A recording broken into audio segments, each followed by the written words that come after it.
नमस्कार. MPSC पूर्व परीक्षेच्या अर्थशास्त्राच्या पेपरमध्ये पैसा आणि चलन हा एक खूप महत्त्वाचा विषय आहे. यावर हमखास प्रश्न येतातच.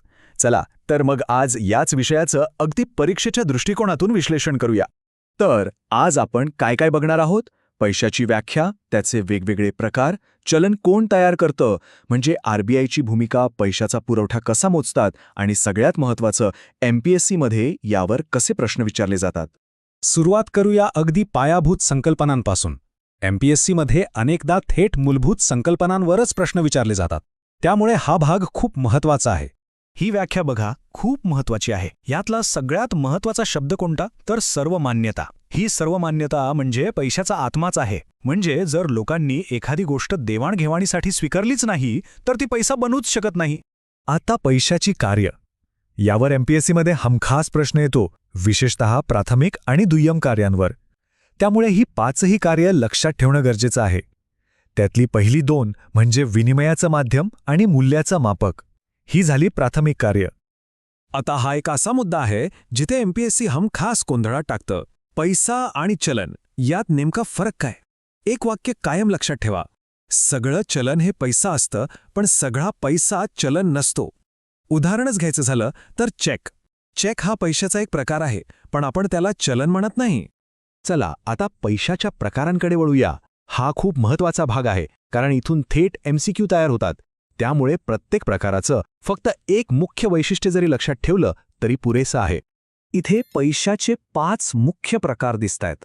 आपण आता यातल्या प्रत्येकावर थोडक्यात पण परीक्षेसाठी जे महत्त्वाचं आहे तेवढंच बघणार आहोत. पहिला प्रकार आहे वस्तू पैसा. यातला कीवर्ड लक्षात ठेवा, आंतरिक मूल्य. म्हणजे काय? तर त्या वस्तूचा पैसा म्हणून वापर नाही केला तरी तिला स्वतःची एक किंमत असते. आता बघा, आदेश पैसा किंवा ज्याला आपण फियाट मनी म्हणतो, याला स्वतःचं काही आंतरिक मूल्य नसतं. मग याला किंमत का आहे? कारण सरकारचा आदेश आहे, म्हणूनच याला आदेश पैसा म्हणतात. आपलं जे आजचं चलन आहे म्हणजे नोटा आणि नाणी, हे सगळं फियाट मनी आहे. आणि हो, याच पैशाला लीगल टेंडर किंवा कायदेशीर चलन असंही म्हणतात. तिसरा प्रकार आहे पतपैसा. यातली सगळ्यात महत्त्वाची गोष्ट म्हणजे याची स्वीकृती सरकारी आदेशावर नाही तर विश्वासावर अवलंबून असते. म्हणूनच चेक किंवा ड्राफ्टसारख्या गोष्टींना विश्वसनीय पैसा किंवा फिड्युशरी मनी असं म्हणतात. आता येतोय MPSCचा सगळ्यात आवडता विषय, RBI आणि चलन निर्मिती. कोण काय छापतं, कोणाकडे कोणते अधिकार आहेत, यात अजिबात गोंधळ होता कामा नये. चला हे अगदी स्पष्ट करून घेऊया.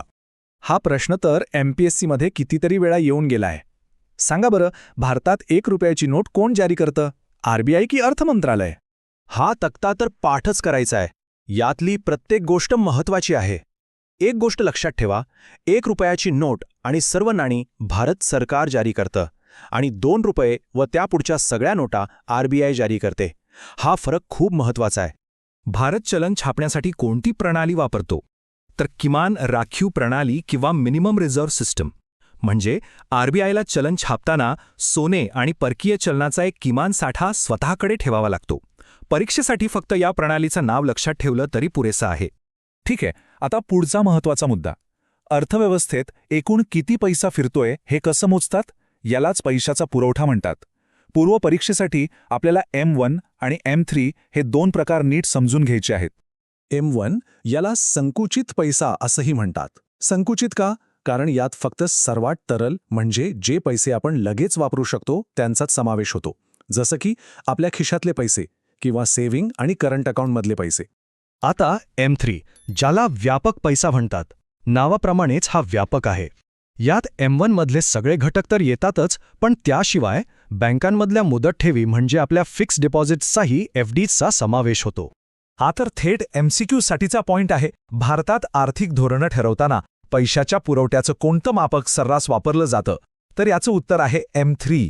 हे लक्षातच ठेवा. आता फक्त पारंपरिक संकल्पना करून चालणार नाही, थोडं भविष्याकडेही बघावं लागेल. चालू घडामोडींचा भाग म्हणून डिजिटल चलनावरही प्रश्न येऊ शकतो. चला त्याची थोडक्यात ओळख करून घेऊया. CBDC म्हणजेच सेंट्रल बँक डिजिटल करन्सी. भारतात आपण याला ई-रुपी म्हणतो. यातला सगळ्यात महत्त्वाचा मुद्दा काय तर हे बिटकॉईनसारखं खाजगी चलन नाहीये. हे थेट RBIने जारी केलेलं डिजिटल चलन आहे.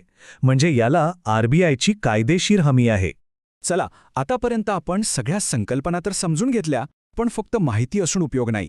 परीक्षेत नेमक्या कोणत्या चुका होतात आणि त्या कशा टाळायच्या हे बघणं जास्त महत्त्वाचं आहे.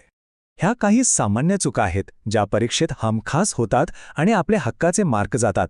आयोग अगदी याच मुद्द्यांवरून आपल्याला गोंधळात टाकू शकतो. त्यामुळे या प्रत्येक मुद्द्याबद्दल अगदी सावध राहायला हवं. ही स्लाईड म्हणजे समजा तुमच्यासाठी एक शेवटची रिव्हिजन नोट आहे. परीक्षेच्या आधी फक्त हे 5 मुद्दे जरी वाचून गेलात तरी अनेक प्रश्न सुटू शकतात. याचा एक स्क्रीनशॉट काढून ठेवायला हरकत नाही.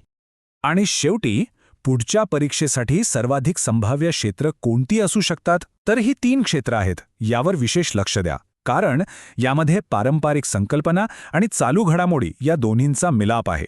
आपला अभ्यास याच दिशेने असायला हवा. राज्यसेवा प्रिपरेशन करताय? आन्सर स्कोअर करायचे आहेत का? तर आमच्यासोबत जुडा आणि MPSC फोकस्ड व्हिडिओजसाठी चॅनलला लाईक, शेअर आणि सबस्क्राईब करायला विसरू नका.